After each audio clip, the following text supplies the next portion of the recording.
I've been doing real estate in Los Angeles for over 15 years, and when the Eaton fires in January of 2025 impacted Altadena, I had to drive out here and see it for my own eyes. And what I saw just absolutely charred me. Thousands of homes gone, thousands of families displaced, and a real lack of hope in a community. I live in Glendale, about 15 minutes down the road. So I was one of the first people to come here the day that the fires happened. The first thing I saw was a lot of confusion, and then I saw devastation, and then I saw just a real lack of hope. But one thing I will say about the community of Altadena is very soon after that, people bounced back with this vigor to get back into their homes, to rebuild their community. People were getting plans into the city right away. They weren't sitting around waiting for insurance. They were taking action, and they decided we're gonna stick this through as a community and see Altadena return to its former glory. I decided that day that I wanted to become a big part of rebuilding this community that I love and getting it back on its feet, getting families back home here. And today I'm gonna share the story of how we've been doing that. Now, I had a really good friend of mine and a client who did lose their home in the Altadena fire, and just seeing sort of the devastation behind that and helping him trying to find a rental home, dealing with insurance, I decided, listen, I need to do what I can do. He really looked at me and said, man, Eddie, I don't know how I could get through any of this without you. And me having had lost my home in the fires in Scottsdale a few years ago, I knew exactly what it felt like to be in his position, confused, never having been gone through any of this before. And I decided, listen, I have the experience of being a homeowner who lost his home in a fire. I have the experience of being able to be a builder. I have the experience of a real estate investor and a real estate agent, and I think that I can really help this community. So that's when I decided to get involved in the rebuild efforts, and now I'm building not just one, but two lots side by side right here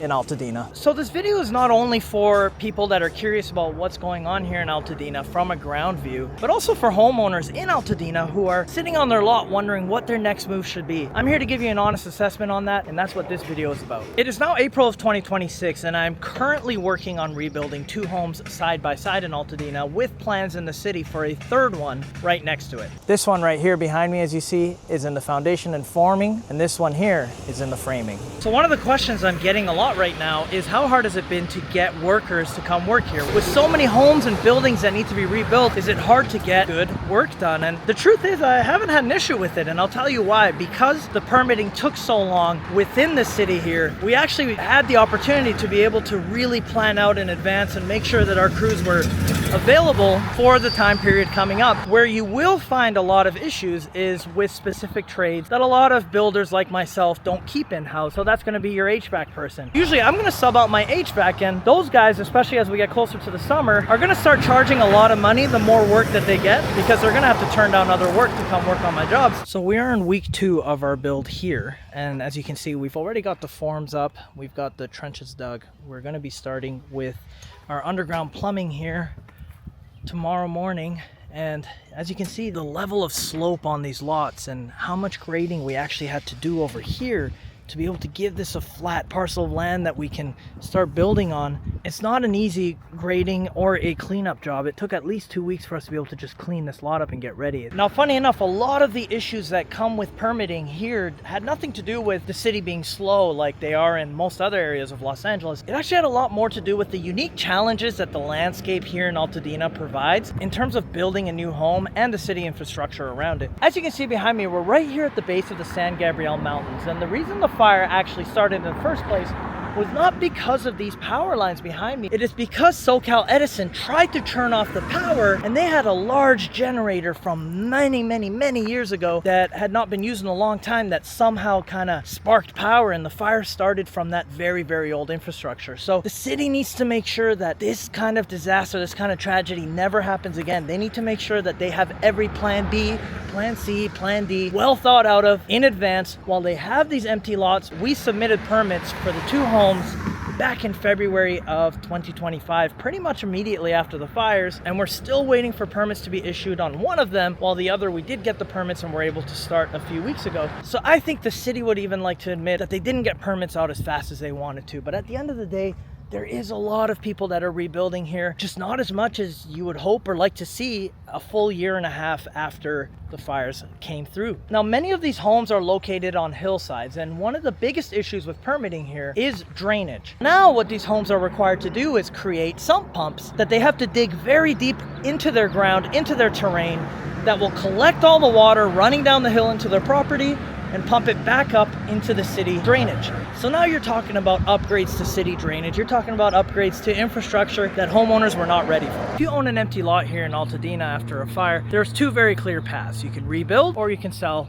your empty lot. And there's pros and cons to both, and I'm going to run you through both of those right now. This street here perfectly encapsulates Altadena in its current form right now. You have one neighbor that's almost done building. They've got their scratch coat for their stucco up. They're getting ready to move in probably in a month, 2 months. And then right next to them, you've got somebody that still hasn't decided what to do with their lot. This lot over here next to them just sold. These people have moved out. They sold to a developer, and those guys are currently in planning, trying to get plans for the house. But it's a perfect mix of 3 different decisions that people have made in this area. One, to immediately start rebuilding, committed to the area, want to live here and wanted to build their dream home. One that still has no idea what to do, or maybe doesn't know how to navigate through insurance, or we have no idea what's going on with this, but there's not even plans with the city yet. And then one who decided to sell, move on with their lives, and get out. The case for selling the lot is if you're not a builder or an investor like me who has a ton of real estate experience, a lot of building experience, this is not easy. This is a minimum 2-year long process of permitting, of dealing with contractors. I'm a builder myself, and dealing with contractors is still tough.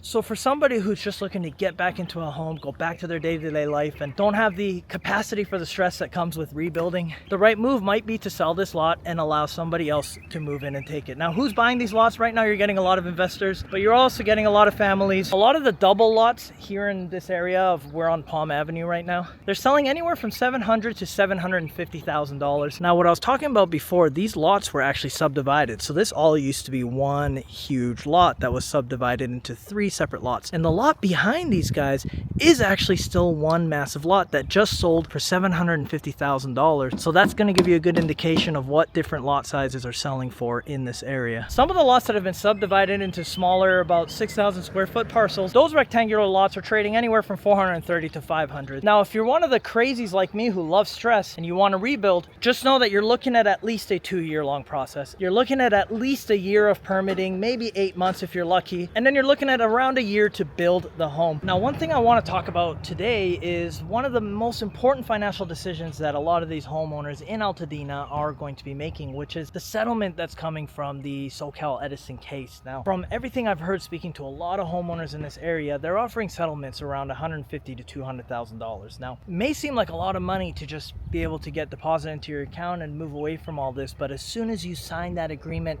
you give up all rights in the future to go after SoCal Edison legally for what happened during these Eaton fires. And from some of the lawyers I've spoken to who specialize in natural disasters, especially coming from utility companies, some of the payouts could be upwards of $2 million. Now, how long it's going to take to get to that point, I'm not a lawyer, I don't know.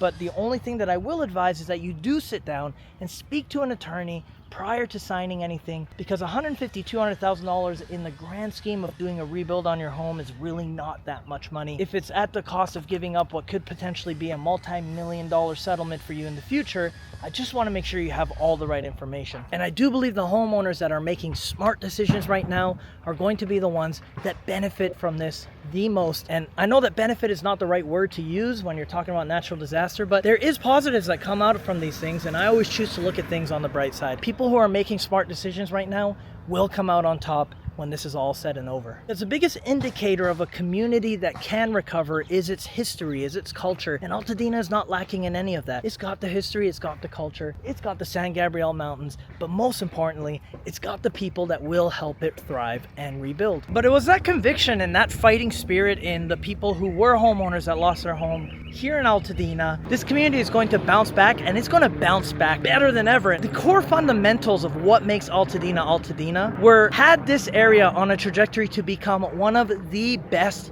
luxury neighborhoods in Los Angeles prior to the fires. Now, I'll close this off by simply saying that I've been in LA long enough to see it bounce back from things it should have never bounced back from. We do it time and time again with natural disasters, with economic downfalls, with the rise and fall of the film industry here. LA will rebuild, and from everything I've seen here in Altadena, people are willing to put in the work, the money, and the energy to rebuild this neighborhood. So I am very bullish on its future and on it recovering and probably coming back much stronger, much nicer than what it was pre-fires. The demographics have not changed. The only thing that changed is we lost a lot of homes. But what happens when you lose a lot of homes? You rebuild a lot of brand new ones. And brand new homes are worth a lot more. I do believe that brand new constructions in this area will start trading for $1.5 million and more once they're done being rebuilt. And I firmly believe that you're looking at least $500,000 worth of equity within that time, just because of what the neighborhood's going to look like then. And I'm in this neighborhood every week, so you may even see me walking around here, and feel free to come by and say hello. The link to get a hold of me is in the description below. My DMs are always open. Please do make sure you share this with a friend